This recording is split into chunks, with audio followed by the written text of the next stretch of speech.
Hello and welcome and thank you. I'm so excited to be sharing this tool with you. I originally built it for myself to try to optimize my own credit card spending. And in the past year, I've used it and then just recently really amped it up, trying to add as many new cool features as I could so that it could add even more value to my life and hopefully to yours as well. So on the home screen, when you jump in, you'll see the instructions. I put this here so that you didn't get overwhelmed by the full sheet. Go ahead and read through this, walk through this video, or just jump to the tool and you can get started. So I'm going to do that. I'm going to move my face over here. So here is the tool in its entirety. And let me just walk you through how this is going to work. And all the fields that you need to optimize for are green. So know that if there's something green, that's to draw your attention to. This instructions here as well. So same as the instructions in the instructions tab are written here. And you're going to start up here with a goal. And high level, here's the way the tool works. There are a bunch of cards. You choose which cards you want to include in your calculus, and the tool is going to go ahead and tell you for all the categories of your spending, which card is the best card to use, how much to spend on it, and summarize how much value you'll get from all of your spending so that you can go in and evaluate what it would look like if you used a different mix of cards, or you can actually make sure you're putting the money you spend on the optimal set of cards you already have. So for example, right here we have a goal, and the goal right now is to maximize. That means regardless of whether something earns cash back or points, you want to use the card that's going to earn you the most value. You could also say, I just want cash back, or you could say, I just want points. So one of the things you'll notice is when I choose points, it's going to tell me to put everything on the Chase Sapphire Preferred. Because right now I've only told the tool I have 2 cards, and the Saver 1 card does not earn points. And so if I go to cash back though, you'll see that it actually still includes the Sapphire Preferred, which is not normally considered a cashback card. However, you can redeem those points either through statement credits or in the portal. So I'm going to include points cards as cashback, but only at the value you can get those points converted to some form of cash. Maximize again is I want the best of both worlds, whichever gets me the highest return. And so to determine that return, an important thing is how much are points worth. So I'm currently using 1.5 cents for all point values, but you could also choose custom point values. And there's a tab down here where you can go in and choose those custom point values. I'm using the Points Guys monthly source as that right now. If you want to go ahead and listen to the Case for Cashback episode I did on May 1st, 2024, you'll kind of get a better understanding of why old me would have used custom point values and new me is probably thinking of something around 1.5 cents, but it really depends on your spending pattern. If you spend a lot of money and you need lots and lots of points each year, it might actually make sense to use custom point values. But if you're just trying to redeem a few number of points, maybe you have a business where you can spend a lot of money paying your taxes on a credit card, you could make this number even lower and you can put whatever you want. You can put 1.2, you can put 1.5, you can put whatever you want. And then that's the high level first goal. Then I want you to focus on making sure you fill out your spending because everything in this tool revolves around making sure that it's aligned with how you spend. So in these fields, you can go in and put whatever numbers you want for how much you spend in each category. And it doesn't have to be perfectly precise. These numbers right now are coming from Bureau of Labor Statistics data. And so that's why they look a little more precise. But if I were doing this myself, I would probably be rounding these off. I did a whole episode on mastering your own cash flow, which went through a bunch of tools that you could use to try to track this. Or I know that Chase and Amex at least have these annual spending reports that'll give you a summary of all of your spending by category. So you could go pull those for 2023, or you could just guess and be approximate. Accuracy is not going to be the most important thing for this field because at the end of the day, whether you spend $10,000 on dining a year, 10,766, 9,800, it's probably going to come to a similar outcome of which card to use and how to optimize your spending. So then once you've put in how much you spend, you can start to check off the cards you have. And so by checking off the different cards you have, you're able to start to see the impact of the tool. And I'll run through what all the fields do. But note, as you check cards off, there may be some additional questions and toggles that you need to answer. For example, right now I have the Chase Sapphire Preferred checked.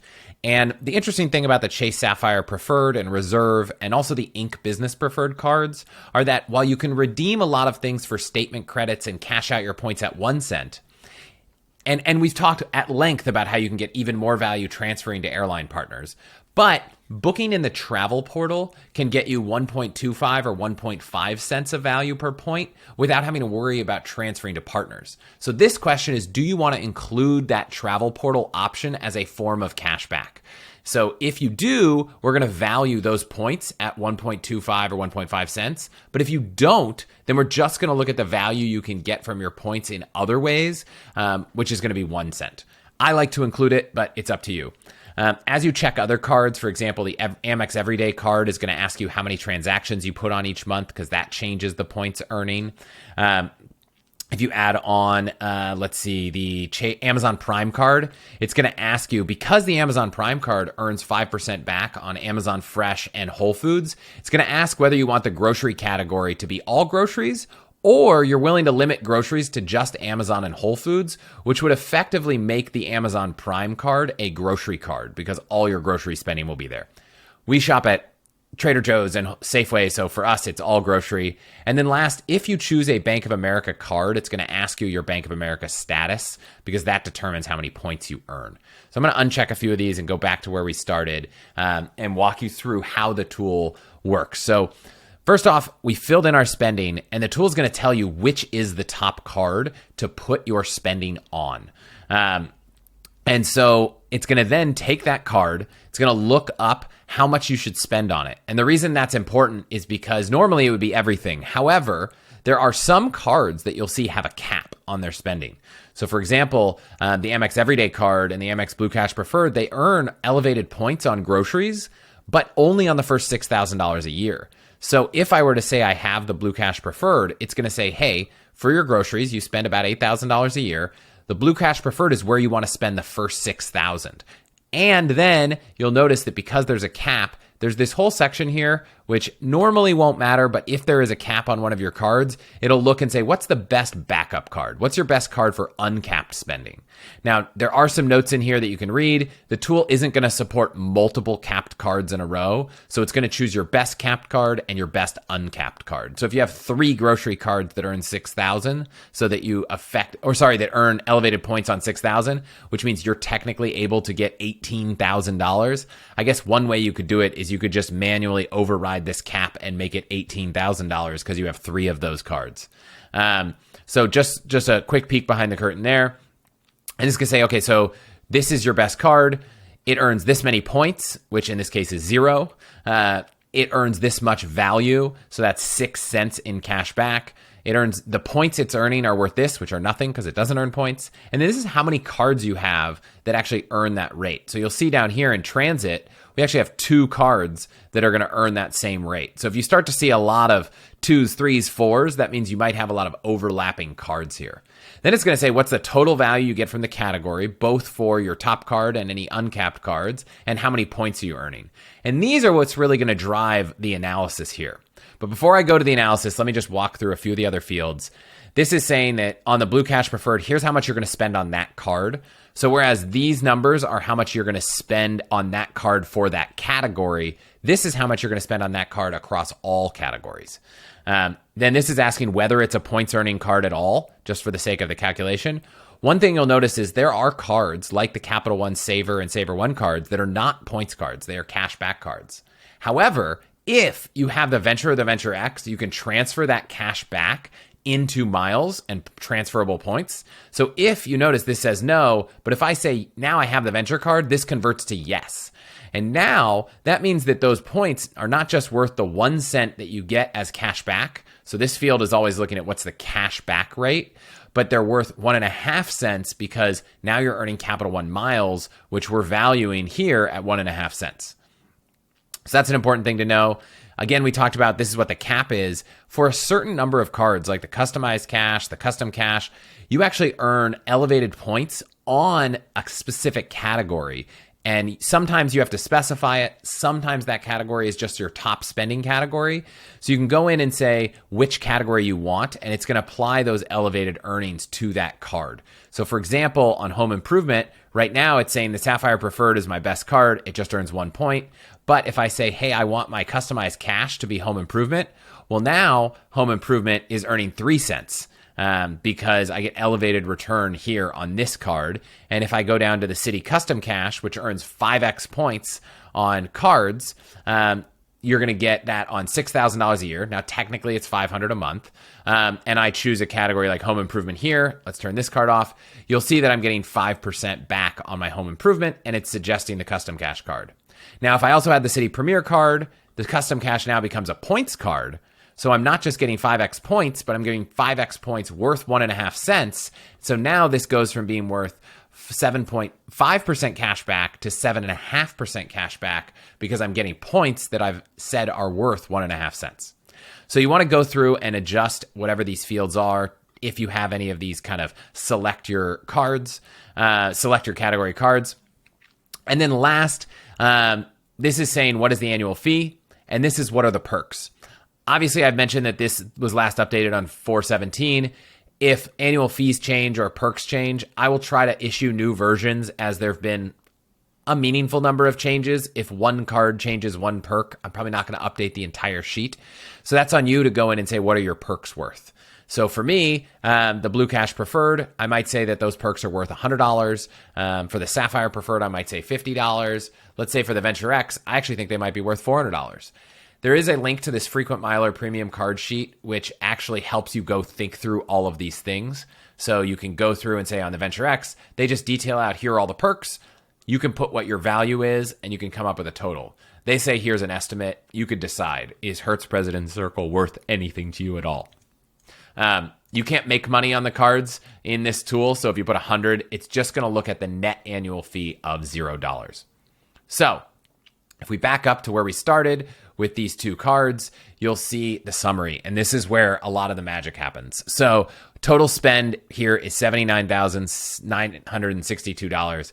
I should have just rounded one of these up, but I was just using Bureau of Labor Statistics data, so I couldn't if I wanted to keep with it. So this is saying, here's how many dollars you're going to spend on cash back cards, which makes sense. It's this One Saver One card. And here's the amount of cash back you've earned, and here's the effective rate. Because we're only spending money on this card in the grocery category and the entertainment category, both of which earn 3 cents per dollar or 3% cash back. The rest of my money is being spent on the Chase Sapphire Preferred, which is about $70,000.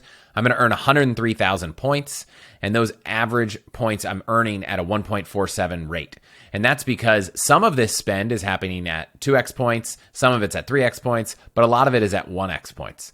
And so the average earn rate is 1.47. I'm getting $1,500 of value in those points. So you add that $1,500 of value to the $290 of cash back, and you get a total value. Subtract the net annual fees because it's not fair to include a card if you have to pay for it. You need to subtract that out. And that comes back with, I have earned $1,792 of value and a net return of 2.24% back. Now, the Robinhood card is supposed to offer 3% back on everything. So if I check that card, you'll see, wow, a lot of things change, and I can bump this up to 3.09%. However, I might want to do better than that. So let's go through and pick a few cards. I'm looking at some of the categories I'm spending on. Dining at 3, grocery at 3. Well, I know the Amex Gold's going to give me 4, so I add that. And you'll see this bumps up to $21.65 from $17.92. So I'm adding about $300, $400 of value, plus a net return goes up. Let's go in and add the Venture X card because it's a really good 2x on everything card. And wow, I just went from $21.65 of value all the way up to $29.21. Now I'm getting 3.65% back. And I can kind of look through my spending and say, well, what if I had the Amazon Prime card? Well, that'll add $60. Maybe that's not really worth it for me. What if I added the City Premier card? Well, that'll add about $100, and kind of go through. What if I added the Autograph Journey card? That'll add another $100, and you can start to layer this on. Altitude Reserve is sometimes a great one because you get a lot of points or a lot of value back on spending money on mobile pay. So if you spend money on, Costco where you can pay with Apple Pay or online with Apple Pay, that could be good. So if you start to layer on all these cards and want to see where you can kind of peak out, I'm not going to go too crazy, but I'll add a few more. And now all of a sudden, I've got to a net return of 4% back. So in this case, actually adding the Robinhood card doesn't really change anything. In fact, it drops the net value because there is an annual fee. And so if you put the value of that fee at nothing. So that's an interesting case of the Robinhood card doesn't really move the needle. The reason it doesn't move the needle is that we're calling points worth 1.5 cents, and the Venture or the Venture X cards earn 2 points per dollar, so they're earning 3% cash back. If you wanted to say points are only worth 1.4 cents, and then you have the Robinhood card, well, you'll see a lot of the spend is now on the Robinhood card. So this is why deciding what you think points are worth is really important.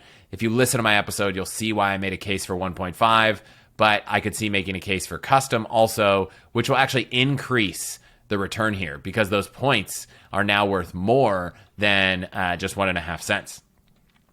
Last thing I'm going to show, actually two more things. One, the rent card column gets totally zeroed out, but if you do add the built card, that'll get factored in. And I just want to flag one important thing because it might look like getting the built card actually hurts your performance. We're not including the spend here, including rent, because I just don't consider that a credit card category unless you have the built card. So when I add the built card, you'll see that my net value goes up a lot, right? I go from $3,900 to $4,700, almost $800 of value a year, but my net return actually goes down. And that's because the built card is a 1x on everything card. And so you're only earning 1 point per dollar. So it actually brings the average down, but it brings the total value up. So just don't be alarmed if you're evaluating that card. And then finally, I think one interesting thing to look at is there are a couple columns here that are hidden.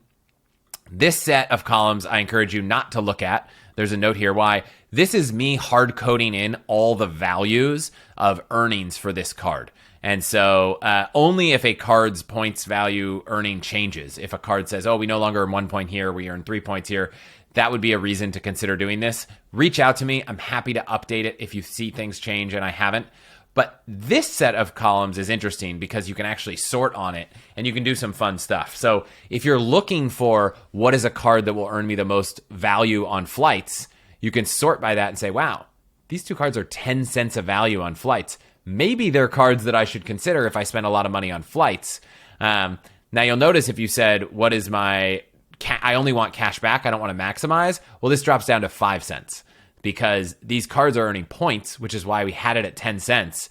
But if you only want cash back, those cards go down. Similarly, if you're only focused on points, you'll find that some of these cards, like the Robinhood card, is worth nothing. Because if you want points, it has no value to you. So I'm going to keep it on maximize. Lets you go here and kind of see where the highlights are. And you can actually sort them and play around and see, wow, if I'm spending a lot of money on ads, that business gold card is really a place to go. I don't spend a lot of money on ads, so it's not worth it, but something to consider. At the end of the day, I like sorting things first alphabetically and then alphabetically by issuer. So that's how I'll reset the tool back to where it should be. I think that is everything I wanted to run through. But just to give you a quick highlight of the value here. So now that we've gone through this scenario, this particular example who spends $80,000 a year on their credit card is going to get about $3,900 of value. But if I go back and say, where did we start with just a couple cards? Let's say I think we had the Sapphire Preferred and the Saver one. Now they're at $23.59. So $23.59 up to $39.39. $39.39 minus $23.59. $1,500? Like, that's a significant amount of value to capture back. So I hope that this tool has that kind of ROI for you. Even for me, I was pretty dialed in. I have a lot more than 2 or 3 cards. I looked and realized there were 2 cards that I could add that combined added $800 a year of value back to me. So for me, pretty cool ROI on the tool. I spent so much time building it. I hope you get that ROI as well. Definitely play around, use the tool, get value. Obviously, if you want to find cards, we have links to all the cards on the link here, assuming they have the best bonus. If not, go wherever you get the best bonus and reach out with questions. Thank you so much. I hope you enjoy it.